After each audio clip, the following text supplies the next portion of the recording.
Greetings and salutations, me from 2002. It is I, Eric J. Chucky, joined as always by the boy from 2002. I guess I should scream something. I was much angrier back then, but hey. This is the Two Nerds Podcast. We are talking about Spider-Man. No Way Home. This movie, good. There's your spoiler-free review. While I'm here, hey, I got a bunch of shit to click in the description. You can buy my books. That would be really awesome of you. You can join us on the Discord and chit-chat about shit. You could follow me on Twitch or subscribe to me on Twitch or use your Amazon Prime, Twitch Prime, Bezos buckaroos to give me money that you don't actually spend. You've already spent it. That's really cool. Plus, you get a bunch of emotes that are very useful in most situations. God, what the hell else is there? Like, comment, subscribe. Don't touch the bell. Buy his book. You may have already mentioned that one. Yeah. I think buy it twice. Rob and a guy from Ohio are cool. Moving right along. Oh, yeah, because we got a Patreon. You can give me money on there, too. You can start seeing episodes of Journey of Wrestling 1 week early. Not the podcast, though. No. So, this movie is good. Very, very, very good. There's not much in the way of spoiler-free to do here. So this is an interesting thing going into the movie. You guys know us. You've listened to the podcast before. And if you haven't, I don't really watch trailers. I'm softer on video game trailers than I am on movie trailers. Well, because you got to see the gameplay. Sure. And gameplay trailers way less often, cough Cyberpunk 2077 cough, spoil a critical plot point of the game within their confines. Whereas movie trailers, I mean, very often movie trailers will have literally scenes from the actual climax of the film in the trailer because they're cool and big action scenes and they want to draw you into the movie. I watch movie trailers generally because I am at a point in my life where I just don't care about spoilers anymore. But I did actually take some time to try and avoid like more than the one trailer for this movie because I don't really care about spoilers, but if I can go into a movie without spoilers, well, that's nice. Sure, it's not like I'm not as like, you know, upsetty and meatballs about it as I used to be, but I'd still, it's just, my life is better when I'm not trying to armchair book the movie I'm about to watch, whether I'm right or wrong. However, the internet has been talking about this movie for the last year. There is so little that was not spoiled for me before the marketing for the movie started. Because of leaks and investigations and posts that show up out of nowhere. Because everyone was hyped for this movie, especially as the concept seemed to, come together.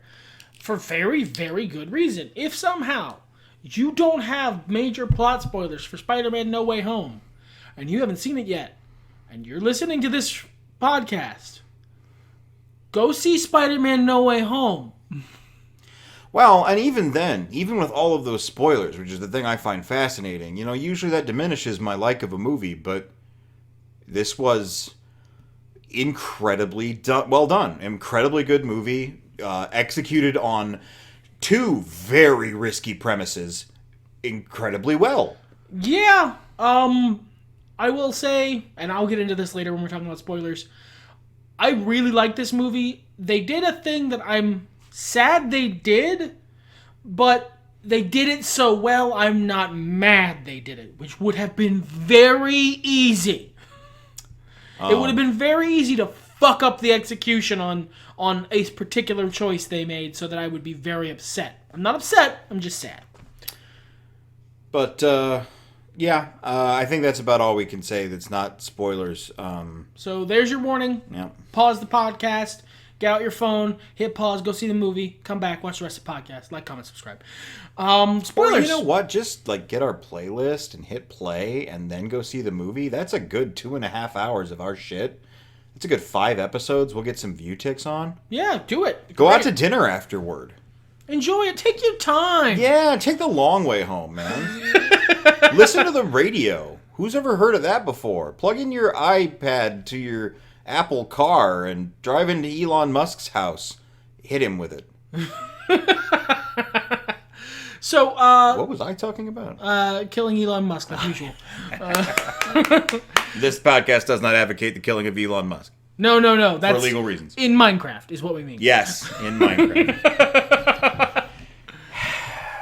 So, the premise of this movie is pretty simple. It starts as the premise of many good Spider-Man stories. Peter Parker is a fucking moron.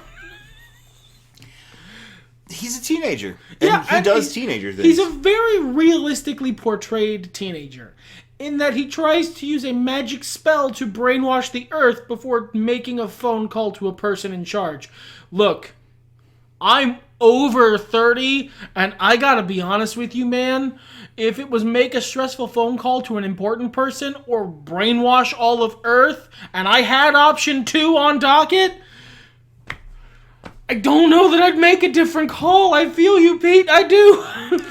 I mean, is it a subtle commentary on how largely we failed the youth of America because they don't even realize you can call, because the process of something like a job interview or college admissions there's tricks involved, there's secret codes that no one teaches you? Yeah, especially children from lower income families who don't have the best support network or a person who's very successful and has a lot of money to give them guidance. That guy died.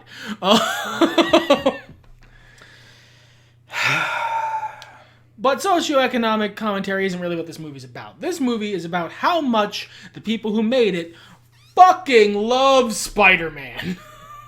One of the things I love about the MCU Spider-Man movies are the comic panels we get writ large. Just like it's in tiny scenes as well as big, obvious bombastic ones, but they love Spider-Man. The people who make these movies, look, Sony, Marvel, they're going to have their big, giant corporate mega conglomerate corpo fist fight over the character. The guys who make the movies, they love them.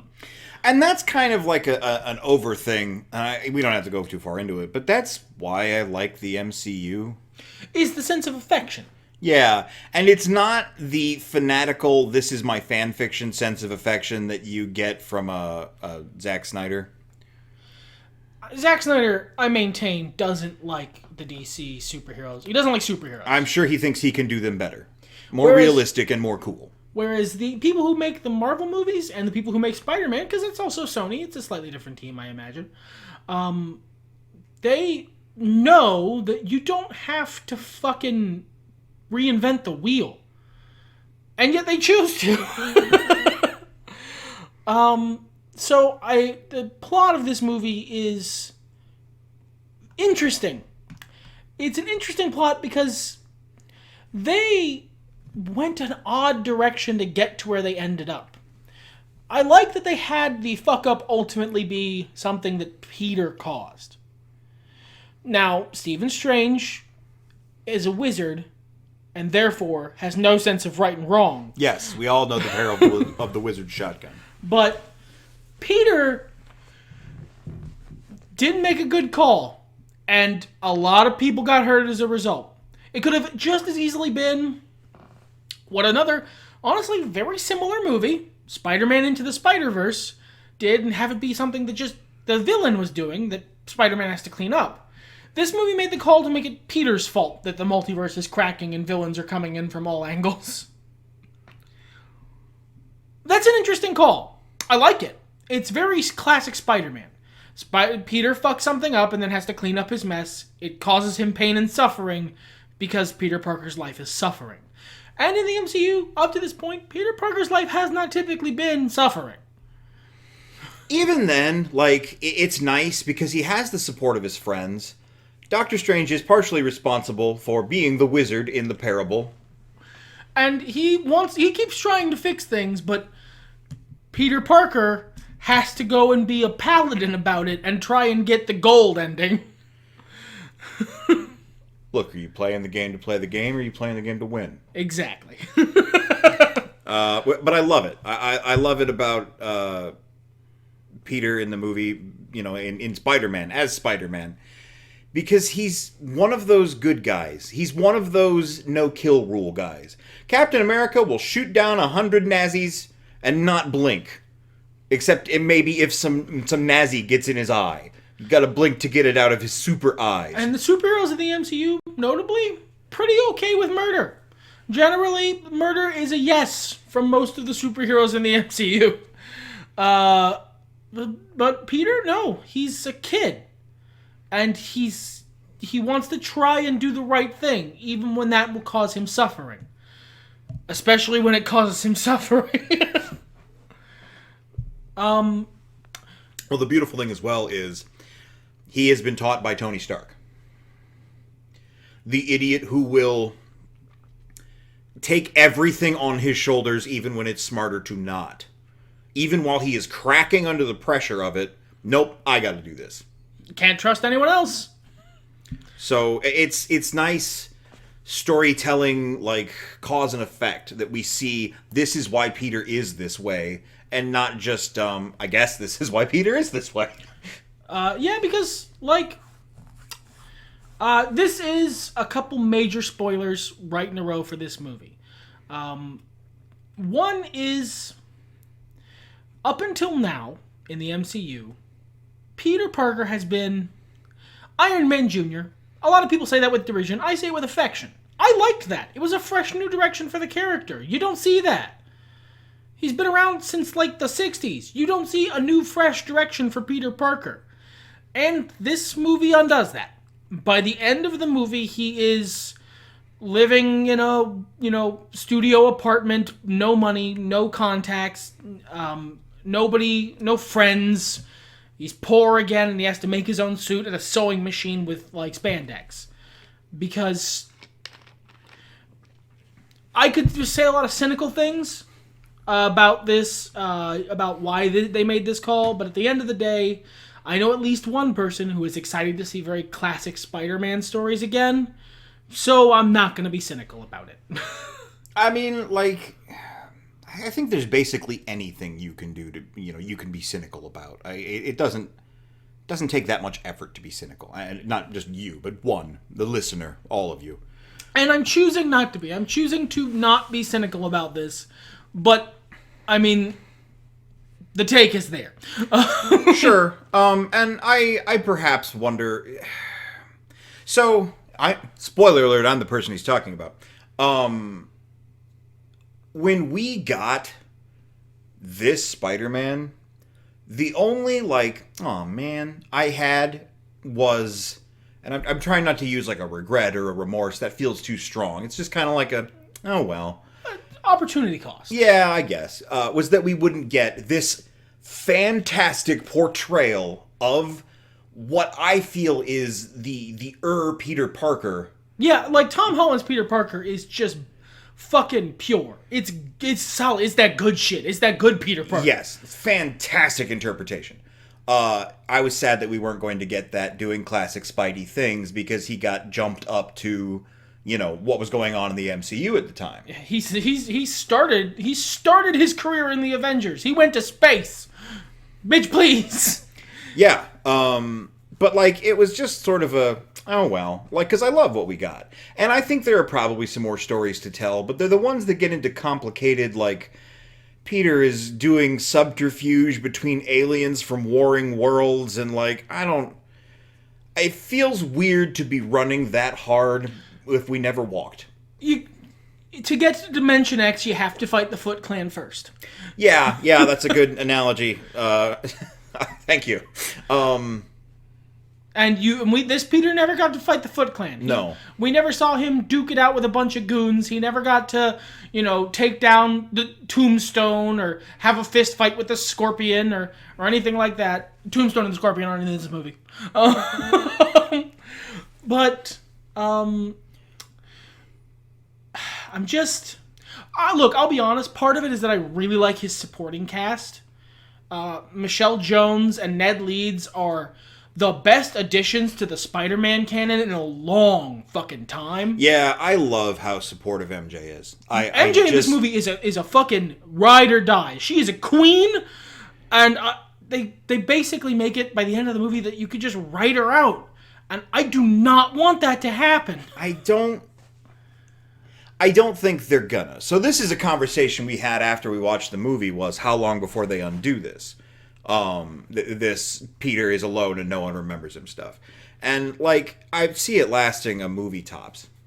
I'm thinking third act, maybe at least by the end of the next movie, we will either see this unraveled or see the beginnings of it becoming unraveled.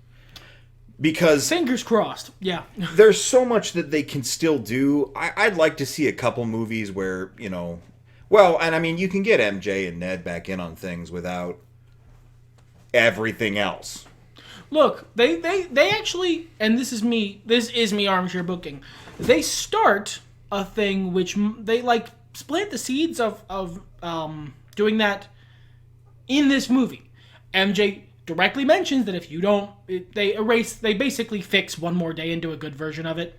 And MJ mentions that if you don't tell me this happened, I'll figure it out, I'm smart. And she is. And 2, Ned is magic. Ned has the ability to become a sorcerer, and it was a magic spell that did that. So. Sure. And, I mean, there's, even the idea of just reintroductions, or we've got the Fantastic Four coming, and Spider-Man is notoriously close friends with the Fantastic Four. That would be fun to see. Sure. I'm gonna be honest. If the perfectly balanced Thanos option is you lose Ned Leeds and Michelle Jones, but you get to see Spider-Man race the Human Torch on a big screen, fuck, man, I might take that deal. If I may be drippingly cynical, of course, there is no way Sony is going to throw away the money of putting that real-life couple on screen. Here's hoping cynicism works in our favor for once. I want to talk about all the shit that I really love about this movie also, because I'm being a little about the future, but this movie was great. As a transition, in that sense, can we talk about the one thing that I was upset about from this movie? Of course. There's only 5 of them. Technically, there were 6. One just went to Mexico. Why would you? Because that way they can do it later. But what if they never do? Oh my god, and plus, are you gonna get these same guys again? No, it's gonna be like a fucking B-list group. It's already half B-listers. You're right, they're never gonna get the classic lineup because half the classic lineup is retired now. So the actual central premise of this movie, like we mentioned, is Peter fucks up a magic spell to have everyone forget who Spider-Man is. As a result, wibbly wobbly, magic-y, wagic-y, Spider-Man's villains are coming in to fight him. But also, so are other Spider-Men.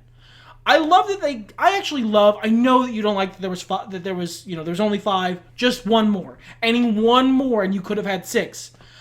But I like that they kept it to just villains who were shown in movies. Just cinematic Spider-Man villains. I personally feel like Topher Grace Venom could have made a return. I think they should have done Scorpion, because hold on, a cat is molesting a box. Never mind, she's figuring it out. I feel like he doesn't need that much story. Mac Gargan is not a complicated character, and they had all this setup of J. Jonah hates Spider-Man, has money. Yeah, but the Spider Slayer robots and Matt Gargan could be a whole movie. They could be, but they don't have to be. Just to round out the 6. Just so you could do the Sinister 6. I understand. I do. It's the fucking Sinister 6. Of course I understand. But they kept it to people who were in the movies, previous movies. I really like that. But he was in the one movie, very briefly. Very briefly, yes. But he was still there. Like, I get it. And you're absolutely right. And, maybe it would have been the other thing, and I would have been like, I would have liked to explore Matt Gargan's psychology a little bit more. I felt like he was tacked in to get the 6. It's me. I'm that asshole. So, whatever. But no, it's a perfectly reasonable thing. You could have just thrown in Paul Giamatti Robot Rhino, and that would have counted. No. Well, alright, no. So here's the choice. Paul Giamatti Robot Rhino, or 5. I mean, obviously 5. Obviously 5. And maybe that's the call they made too. Yeah. Maybe Topher said no. You know what? That's the thing that I I always say is that it's not better. The product you didn't receive isn't necessarily automatically better. And it's not like they could bring back the other Goblin from the original trilogy. No, he was busy having a scandal. Yeah, he's canceled right now. So... Not that I'd want him. God, paintball mask boy. Fuck that shit. They couldn't bring back the Goblin from the Amazing Spider-Man movies for some reason. I think, honestly, just because it would have stepped on Willem Dafoe's toes, and you don't want to do that because that performance was fucking astounding. They brought back basically all of the main villains from the other Spider-Man movies, aside from Green Goblin from Amazing Spider-Man, whichever one he was in. I don't know. I don't either. I'm not familiar with the Trellis Face movies. I'm sorry. But they brought back Willem Dafoe's Green Goblin, Alfred Molina's Dr. Octavius. I don't know who's playing the Lizard. That is Rhys Ifans, or something else pronounced. And then Jamie Foxx gets to redeem Electro. And he was so happy. In interviews, he's like, I'm not blue anymore. I'm not blue anymore, you guys. Jamie Foxx was playing Jamie Foxx. I get to be cool? Yay! Yeah, it was just... And he did. He got to be really cool. Yeah. That was a really cool Electro. There were so many little nods toward little comics lore things and everything, too, in there. It was just good. I feel like I'm talking a lot, man. You go. But, they also bring back the other Spider-Men from the movies. Andrew Garfield and Tobey Maguire. And I have never watched the Amazing Spider-Man movies. Never. Never planned to. The deal was, for me, I was boycotting them until Sony stopped being a bitch. Give the rights back, let Spider-Man go home. And then he did, but in the meantime I had found out that those movies... they're bad! Yeah, were very bad. So... But by the end of this, I kind of want to go back and watch them just to see if at least Andrew Garfield was as good in them as he is in this. Tobey Maguire, of course, was fucking astounding. He was great. Of course he was. He didn't have to try, I don't think. No. Really. But Andrew Garfield did such an amazing job. He made me feel the redemption arc for a moment in a movie I haven't watched, although to be fair, I have seen comics before. One or two. One or two times eternally. And it was a really good portrayal. I loved the energy between the different Spider-Men. I love how they all kind of had their own thing. They were very much true to the series they were from. Mm-hmm. Tobey's Spider-Man, he was very earnest. Because, goddamn, if those movies weren't earnest.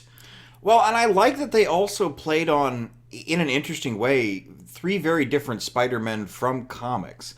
And not, like, specific ones I could name, but, like, you know, the feel, the oeuvre. Where, you know, Tom is the scrappy sort of Spider-Man, the youthful one. Yeah, the one who's like near the beginning of his career, not just starting out. He's got some experience, but hasn't fought the Sinister Six yet, as an example. And Andrew Garfield was a bit more of your Spider-Man in his prime. Maybe he's going through a bit of an edgy phase, but like he's got his shit on lock. He's prime Spider-Man. Past the goofiness of, wow, it sure is hard to align my dates. And, like, already into the, please stop making clones of me. I don't know. I just want to help people. And then there's fucking Spider-Dad. Spider-Dad. Well-adjusted Spider-Dad. Does he have problems? Sometimes, yes. Is he cool? Also, yes. Look out! Here comes a Spider-Dad. The cool youth pastor, as they call him. God, Fireline.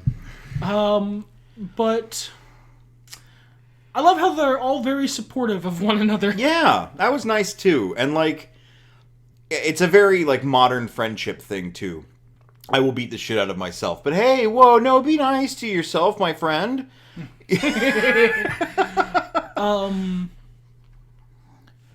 But Brain is fried. So like, it's an old line we always say. We're trying not to do the Guardians of the Galaxy thing. If you guys have ever seen our Guardians of the Galaxy podcast, which I don't recommend, I also don't recommend. It just wouldn't shut up about how great the movie was, and it was just a line. We didn't have anything of substance to say. And there's a lot of substance to say about this movie.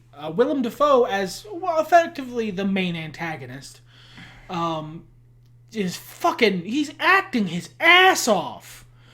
This whole movie, he makes you feel for Norman Osborn. He does such a good, and you pointed this out after watching the movie, such a good comics and old cartoon show accurate version of Norman Osborn, in that when he's lucid, he's scared. He knows something isn't right, but he's not in control of himself, and he's scared, and he wants help. But he's not always the one in the driver's seat, and sometimes Gobby's in charge, and he throws pumpkin bombs at all the problems, and all the problems, poof, go away. I should get a pumpkin bomb. I really appreciated how nuanced and three-dimensional each of these characters felt, except for maybe Kurt Connors, who was delightfully Sauron from X-Men. Yeah, they really. I love how he was like smug about it too. He was like, "Nah, this won't work. Nope, it's not gonna work. I've tried this. You can't help people. I tried to help people. You tried turning people into lizards. I said what I said." Yeah. He didn't want to cure anything. He wanted to turn people into giant lizards.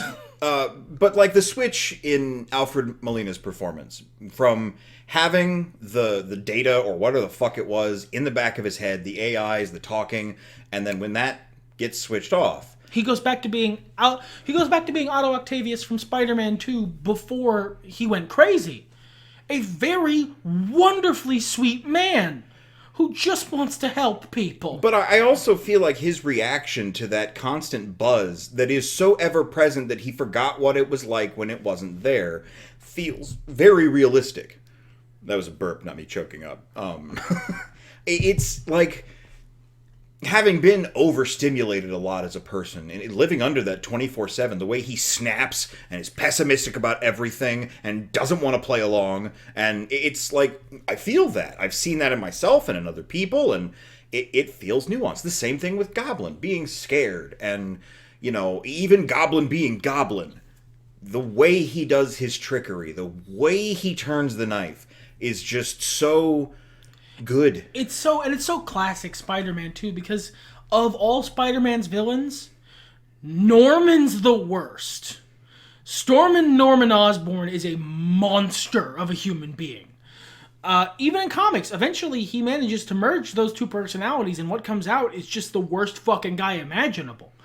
And like, Green Goblin is always the guy who could just dig the knife into Peter harder than anybody else. More than Tombstone, more than Kingpin, more than Venom. Osborn made it hurt to be Peter Parker. Yeah. And they did that in this movie. Oh, so well. So much better than the original Raimi movie.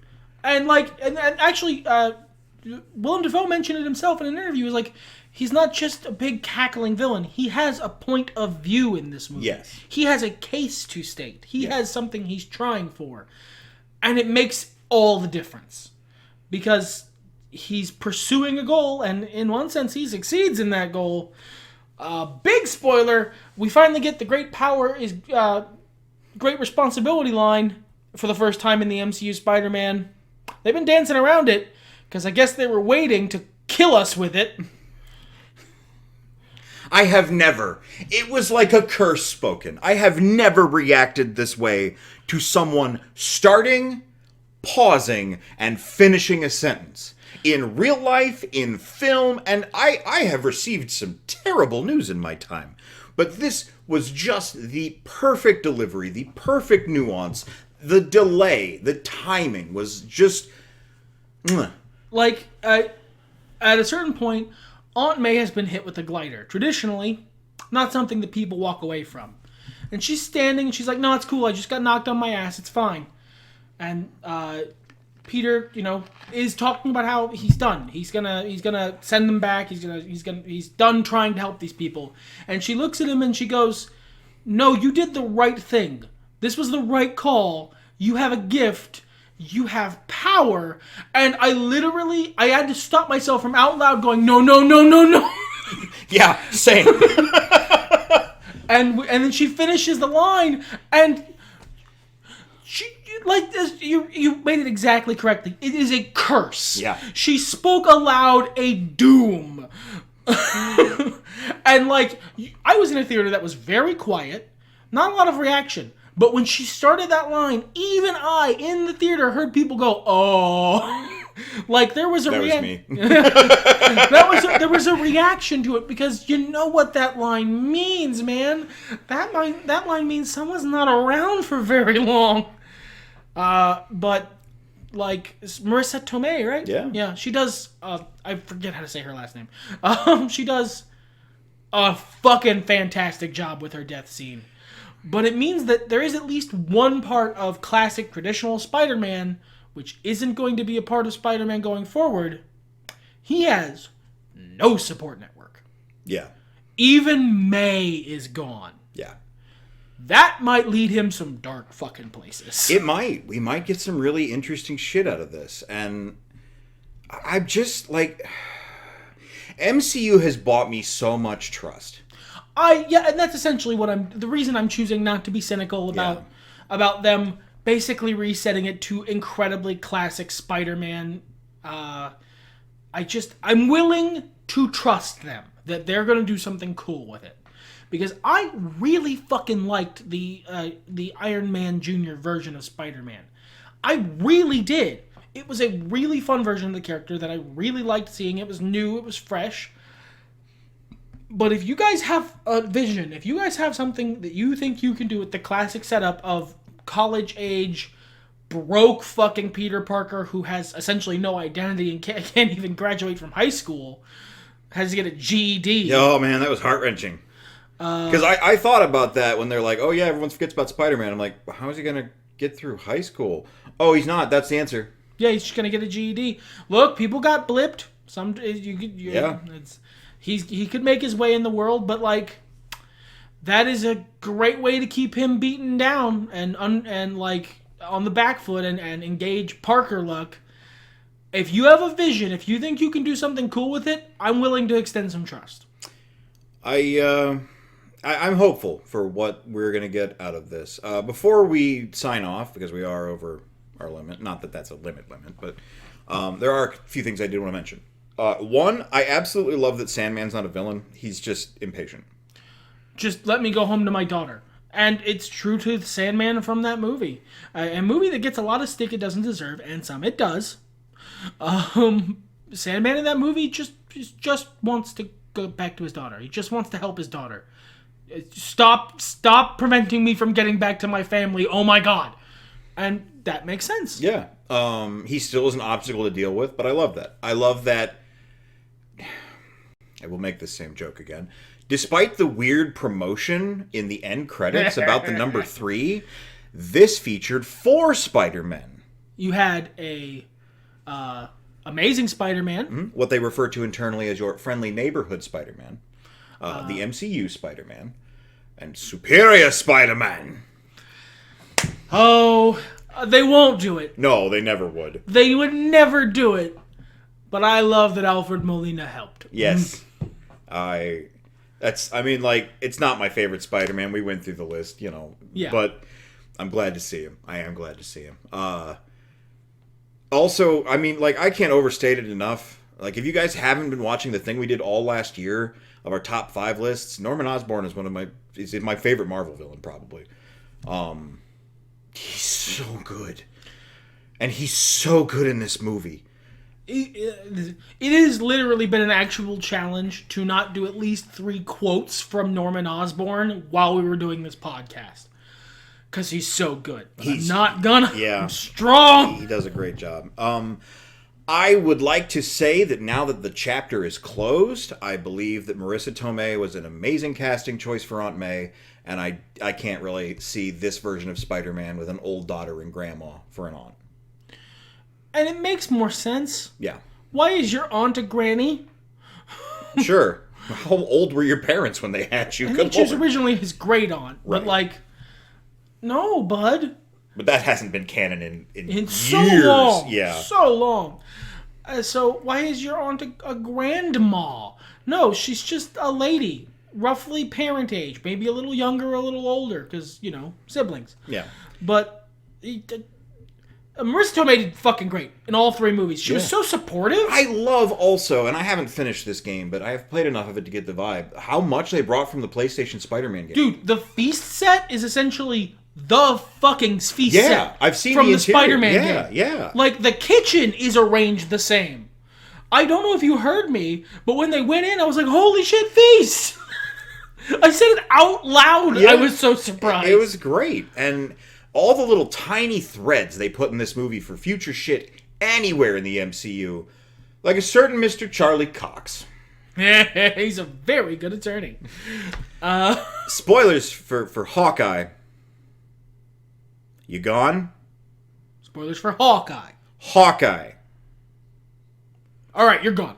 I Do it. need it. Do it, you cowards! I need it so bad. Like that.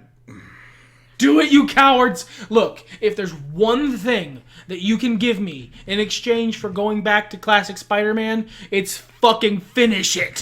Fulfill it. I want to see him punch Vincent D'Onofrio in his turkey fucking neck.